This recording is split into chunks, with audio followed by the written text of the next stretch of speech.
àṣírí túpọ̀ lórí ọ̀rọ̀ ikú Mohbad. Àṣírí túpọ̀ ẹjọ́ kí ló wá ń ṣẹlẹ̀ lórílẹ̀‐èdè Nàìjíríà náà for God's sake. Kí ló ń ṣẹlẹ̀ lórílẹ̀‐èdè Nàìjíríà for God's sake. Lórí ọ̀rọ̀ ikú Mohbad ọ̀rọ̀ ikú Mohbad ó ti wá di ìran kan ń lọ ìran kan ń bọ̀ ìran kan ń lọ ìran kan ń bọ̀.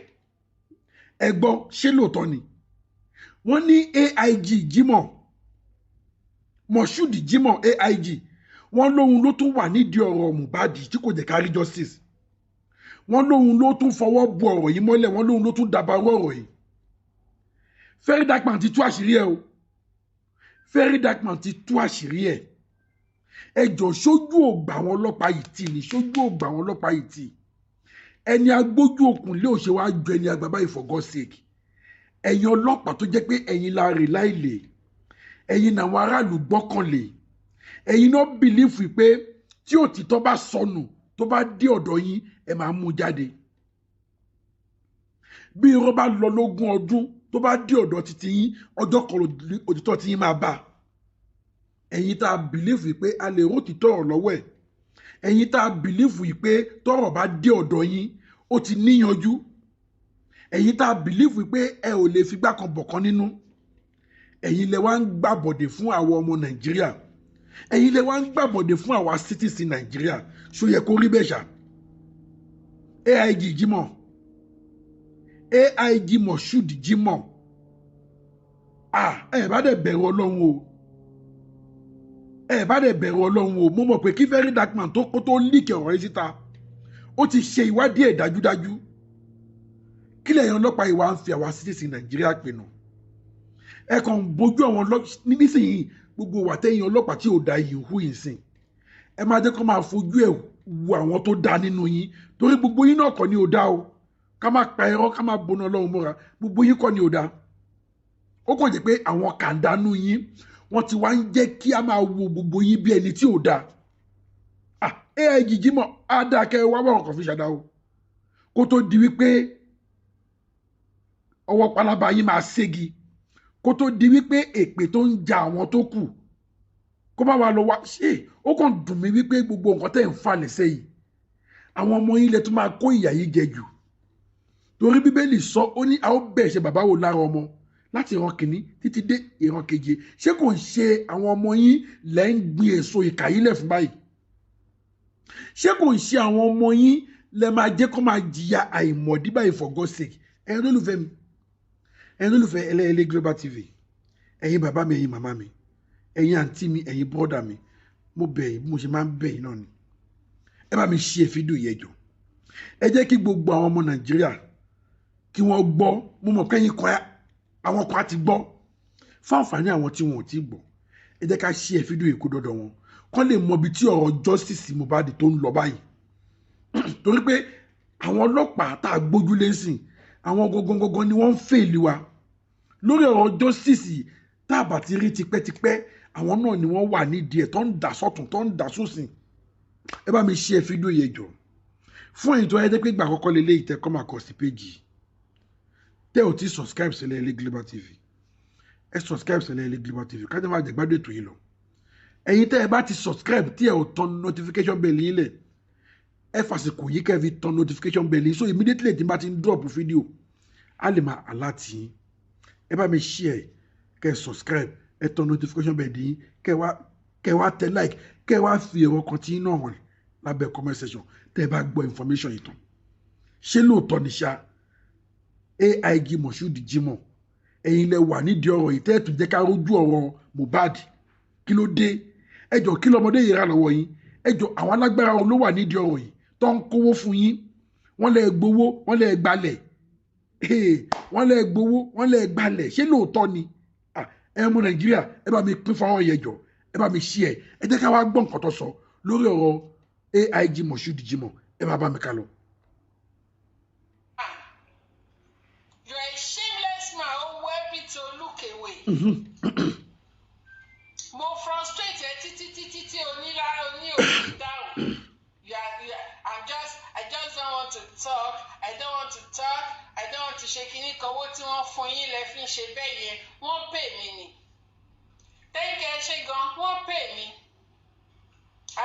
paid ni.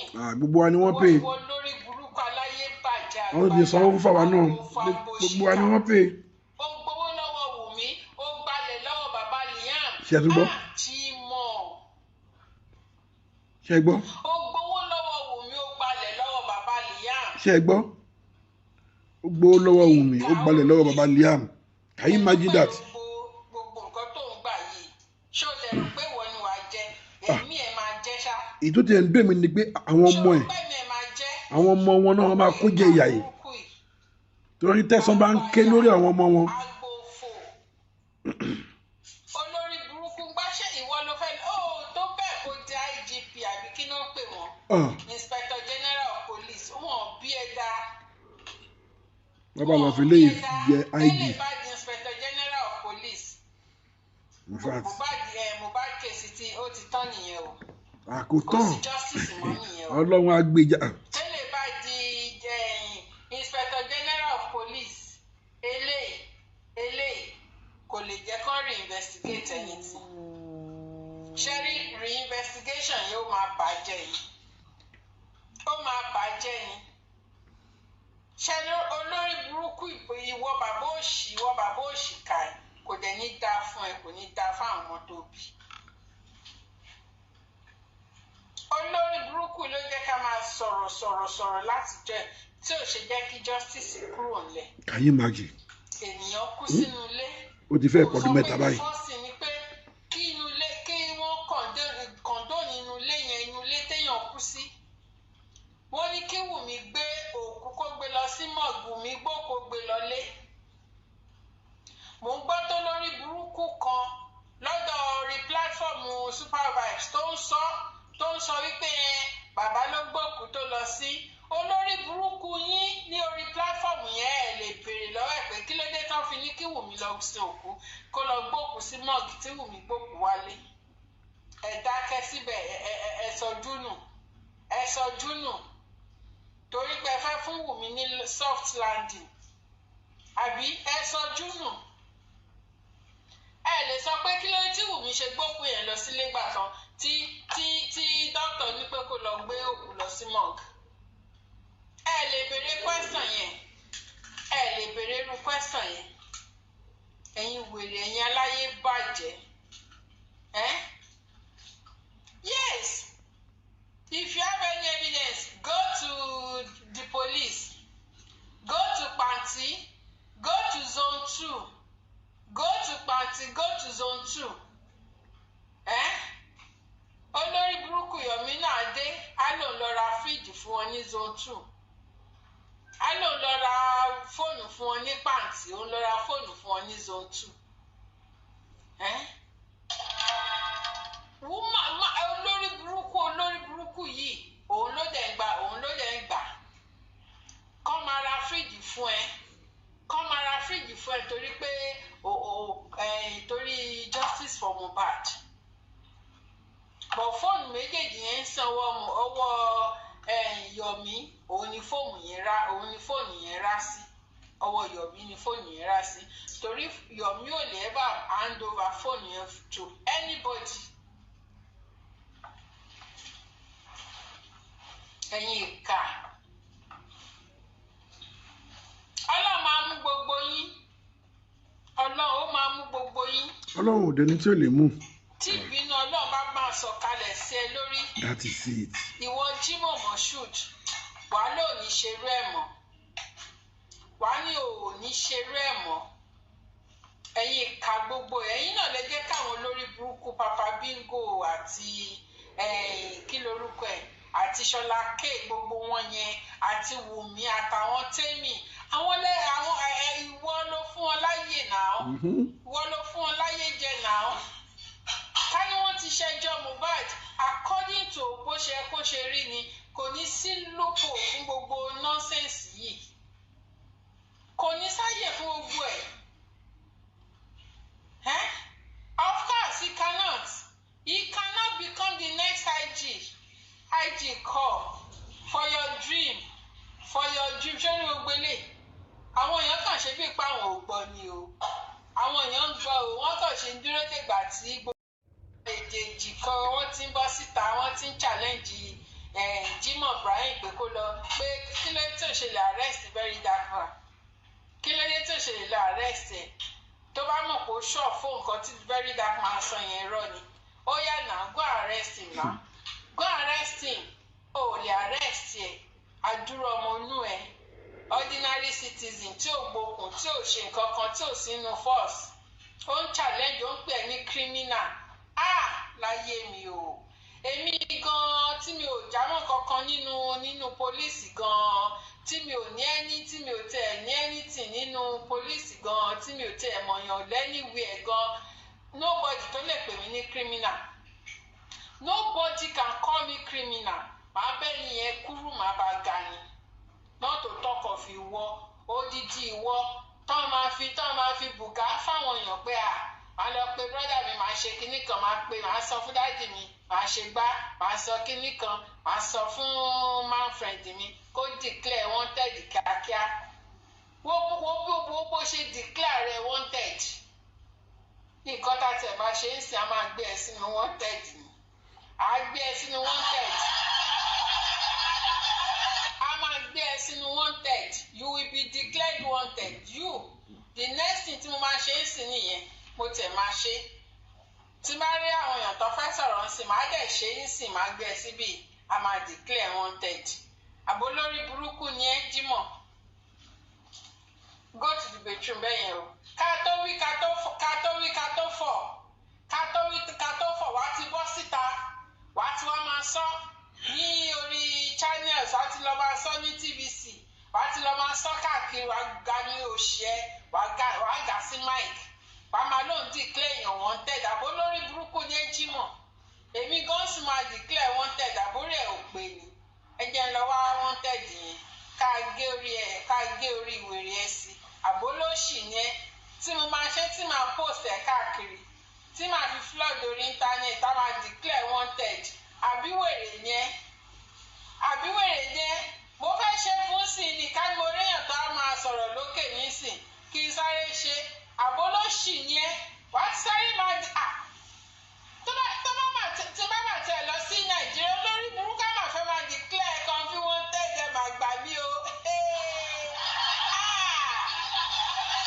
ní gbogbo nǹkan tí mo ti ṣe fún yẹn ìbá máa ganu sí máìkì ìjọ kan bá máa sọ kí kàn fi ilé sanmi bọ́sẹ̀ is declared wanted olórí burúkú kò ní dá fún ẹ wọ́n máa declare ìyá ẹ wọ́n á declare bàbá ẹ wọ́n á declare gbogbo ọmọ tó bí jáde láti inú oko burúkú tó gbé sábẹ́ wọ́n á declare wọn wanted kò ní dá fún ẹ kò ní dá fún rẹ olóṣì kò tẹ́ ní sọ pé bóyá kò invite anybody á dẹ̀ ti declare yẹn wanted á ti declare wọn wanted ní straight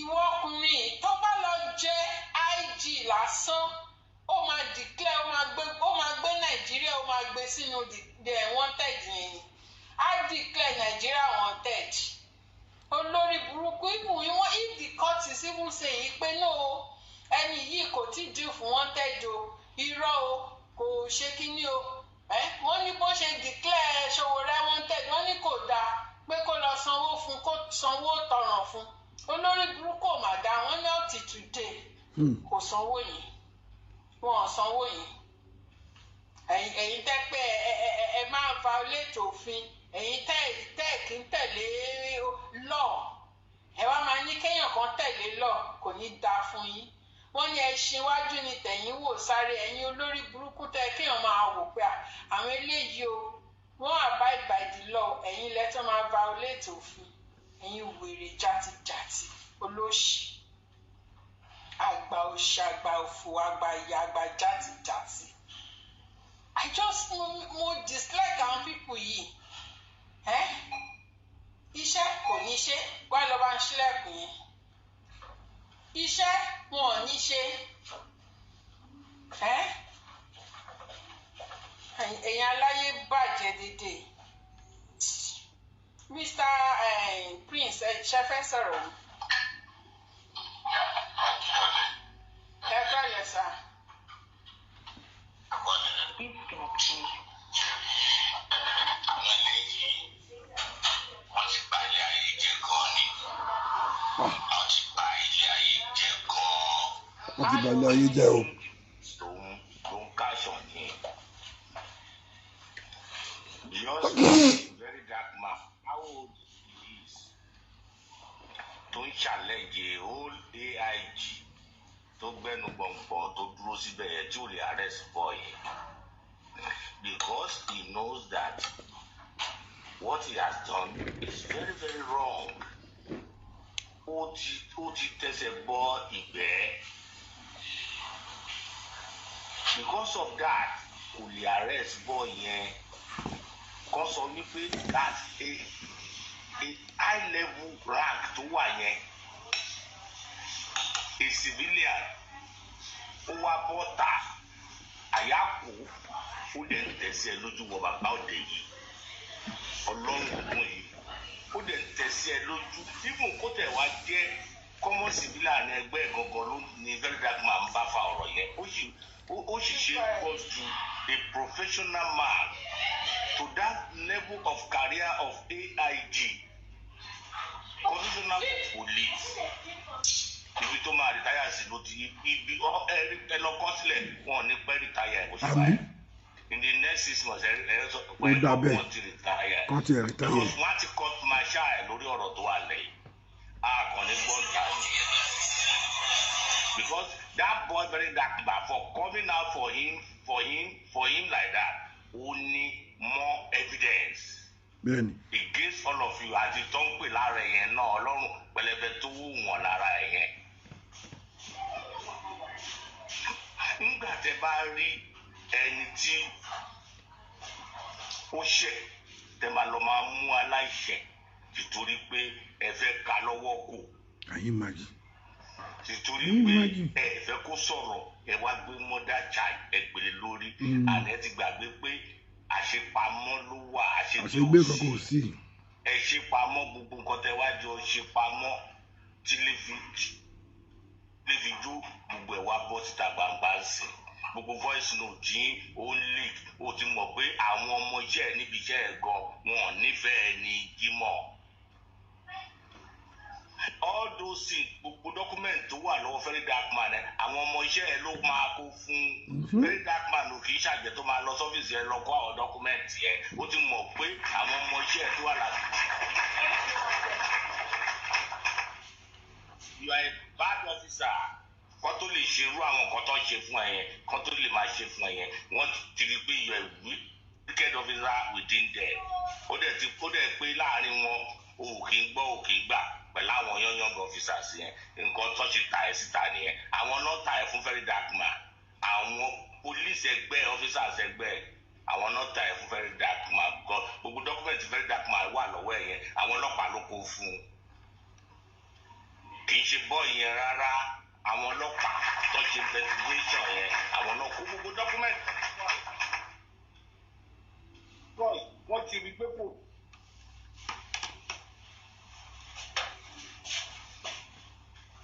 Ó lè ti ṣẹ̀ wọ́n sínú gbogbo àwọn bọ́ìsì yẹn tó ń rán níṣẹ́ dé tòrutòru yẹn àwọn náà betray máa ìtẹ́wà lẹ́yìn yìí nǹkan tó dẹ̀ máa bá fi kóòdù iṣẹ́ ọlọ́pàá ló ti wà lórí ẹ̀yẹ lọ́kọ́ sílẹ̀ kó lè.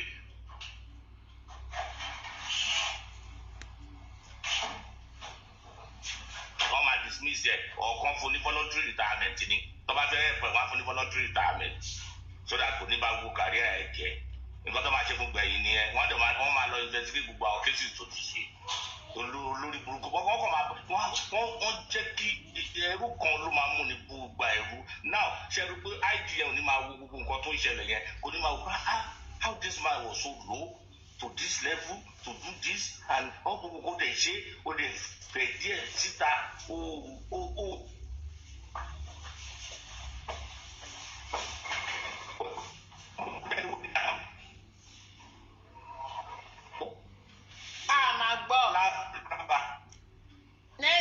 Nẹ́tíwọ̀kì yẹn àgbọ̀ dáadáa ọmọọba.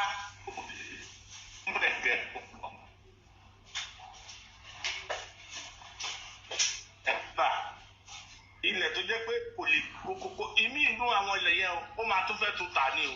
Àti éèjì sí ó lè má lè kọ́ àwọn ilé yẹn kó lè kọ́ kọ́kọ́ síbẹ̀ mọ́. Ó máa sọ̀rọ̀ ẹ̀ di estate developer iṣẹ́ ọlọ́pàá ẹ lọ bèrè pé lórí sálárì ẹ̀ wọ́n á nílé méjì wọ́n á nílé káàkiri wọ́n á máa kọ́lé káàkiri bí ẹyẹ ẹni àdéhùn òdìdí ìdán ọ̀rọ̀ máa fi lé ọ̀wọ́ rẹ̀ wọ́n tún máa fi ní tẹ́nàtì lára ní gbogbo ilé tó ń kọjọ yẹn náà wọ́n máa tún fi ní àwọn mẹ̀kúnnù lára ní àwọn ọlọ́pàá yìí gbogbo ẹ̀ náà ìta gbangba ló máa sùn sí lábẹ́ ǹjọ́ tó bá kú kò sínú ọ̀ níṣẹ́ sínú yàrá kọ̀ọ̀kan gbogbo tó òní very dark ma ọmọ tó lè bí nínú ẹ̀ ọmọ tó ti ṣú dànù owó bó ṣe wá yẹ̀yẹ́ ẹ̀ ní public ojú òtí ẹ̀ mi tẹ mọ̀rú ìyàwó tó fẹ́ gan mi mọ̀rú àwọn ọmọ tó ní sáwọn ọmọ ẹ̀ òkè gbọ́ wọn ò rí gbogbo kan tó ṣẹlẹ̀ lórí social media ni àbá ìyàwó ẹ̀ kan kò tí wò bá adáni wa báwo lè ṣe lọ embarrass ara yìí tó báyìí kí ni gbogbo àwọn ọjọ́ jáde tẹ̀ ìṣe wọ́n kà wọn ọ̀kọ́gbọ́n kò tó lè bá ka ọgbọ́n ni kò ní fault victim to fault ṣe á wo àwọn cases tó máa tọwọ́ bọ̀ but torí pé wọ́n á nílẹ̀ wà lájà o àjà yẹn ṣe ló máa jẹ́ kí tí wọ́n nà bí ewúro ṣe ló máa jẹ́ kí tí wọ́n kó nà tó bá ti gbọ́ pé ilẹ̀ wà lájà níbi kan báyìí àwọn náà máa di inspector general of land wọ́n á fi.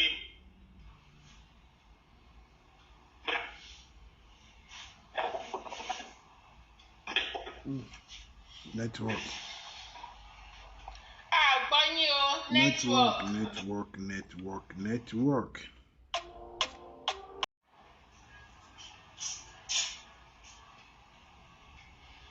Ọ̀dọ̀ yín ni, èmi gbọ́ yín. Àwọn ò gbọ́ yín. Ṣé ń gbọ́ mi báyìí? A ti ń gbọ́ yín báyìí.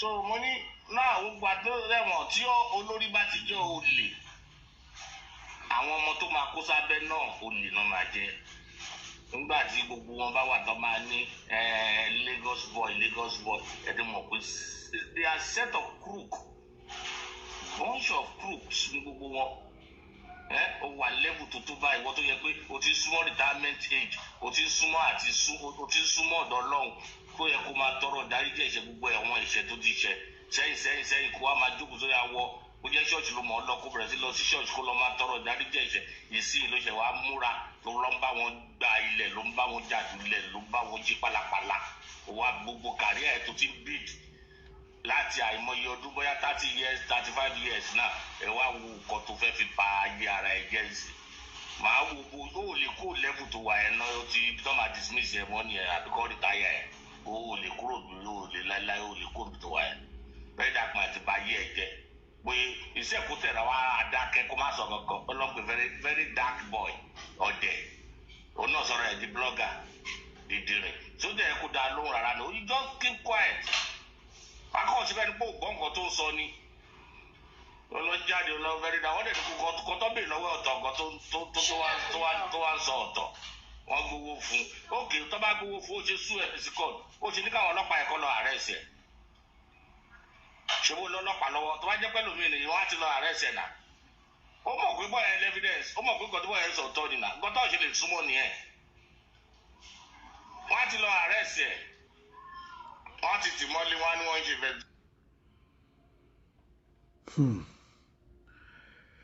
ẹ wo bí àwọn nítorí àwíjàre kì í tó tán lẹ́nu ọ̀rọ̀ justice for Mohbad ibi tó tún lọ òun la tún gbọ́ yìí o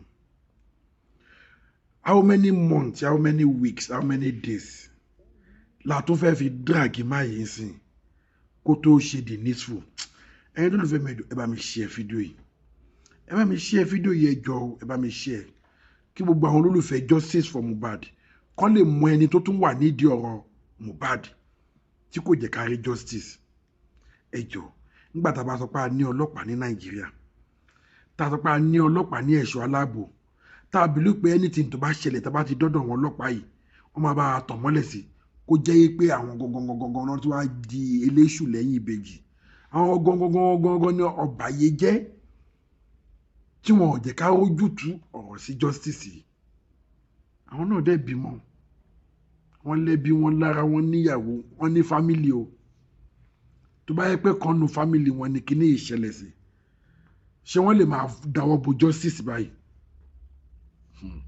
ohun ayé abáyé lọ o gbowó ó wá tán ó gbalẹ̀ ó lè gbé lọ́rùn ohun ayé ó máa báyé lọ tó bá dẹ̀ wá wò pé ókè o gbogbo nǹkan tó ń acquire àjọ yìí o àwọn ọmọ ẹ ló máa jogún ẹ how do you know ṣé àwọn ọmọ tó ti ń fi ègún lẹ́fun ṣáwọn ọmọ tó ti ń fi èpè lẹ́fun ṣáwọn ọmọ tó jẹ́ wípé gbogbo ègún tó yẹ kó lọ sórí ẹ àwọn náà máa bẹ́ẹ̀ pín nínú ẹ̀ ó mo ṣe máa ń sùn pé ọlọ́run báwo ló ṣe jẹ́ kí ọlọ́run àtọ́ ẹ dálẹ́bi o àtọ́ ẹ ò lẹ́jọ́ àtọ́ ẹ challenge tó bá jẹ́ pé ẹni tó jìyẹ ẹni tó ṣẹ̀ṣẹ̀ yẹn gan ni ọlọ́run ẹ̀ bàjẹ́ kó máa jìyẹ ẹ̀ṣẹ̀ yẹn kó má tiẹ̀ kan ọmọ kó má kan ìyàwó tọmọ náà bá ṣẹ̀ṣẹ̀ tiẹ̀ kóun náà jẹ̀yà tiẹ̀ tíyàwó bá ṣẹ̀ṣẹ̀ tiẹ̀ kóun náà jẹ̀yà tiẹ̀ tí ọkọ bá ṣẹ̀ṣẹ̀ kọ́kọ́ jẹ̀yẹ kó má ta bá anybody tó bá yẹ pé ọlọ́run lè ṣe bẹ́ẹ̀ ni kò bá ti dáa jù náà nísìnyí gbogbo wà tí màá yìí ń hù yìí sìn ó ti ń gbin igi oró yẹn lẹ̀ ó ti ń gbinlẹ̀ fáwọn ọmọ àfàìmọ̀ kí àwọn ọmọ yẹn kọ́ máa jẹ́nu ìyá bàbá yẹn sìn can you imagine that àwọn ọmọ tó wáyé títí wọn àwọn ọmọ tí ò dẹ̀ṣẹ̀ tí ò ṣe nǹkan kan bàbá yà wá fi tiẹ̀ ń sìn á fi kó bàtà àwọn ọmọ yẹn òun ló ti ń gba èpè lọ́tún ló ti ń gba èpè lọ́sìn tẹ́ẹ̀dẹ̀ mọ̀ wípé àwọn èèyàn wà lórí justice yìí àwọn èèyàn fẹ́ mọ nǹkan tó fẹ́ end ọ̀rọ̀ Mohbad yìí if not so kéèsì wo la ṣe ní ìlú Nàìjíríà tó wọ bí 3 years báyìí kéèsì wo ni mi ò tí kódà Tadédoyin gan tó tiẹ̀ tún tíìk kò tó yìí tí wọ́n ti give judgement ẹ wo kéèsì Mohbad very soon sin oṣù péréje ló kù àtọjọ́ díẹ̀ ó máa pé 3 years ẹ dẹ̀ rí pé àwọn èèyàn ò back down àwọn èèyàn ò step down àwọn èèyàn sì ń continue ṣé kò ti yẹ kí ọkàn yín sọ fún yín wípé ọlọ́run ní nǹkan fi justice yìí ṣe má jẹ́ kí n lọ́wọ́ sí i jẹ́ kí n fún wọn ní nǹkan tó fẹ́ irọ́ ẹ ṣe bẹ́ẹ̀ ẹ náà lọ ń gbowó ẹ lọ ń gbalẹ̀ àbí lórí ọ̀rọ̀ justice ọlọ́run wà ẹ bá ṣí ẹ fídíò yìí kẹ bá subscribe sílẹ̀ Ilé Global TV ọ̀rọ̀ lẹ́gbọ́n yẹn o ọ̀rọ̀ lẹ́gbọ́n yẹn ẹ bá ṣí ẹ kẹ bá subscribe sílẹ̀ Ilé Global TV kẹ́yìn náà wàá fi ọ̀rọ̀ kan tí náà lábẹ́ comment section mo tún padà bọ̀ ire o.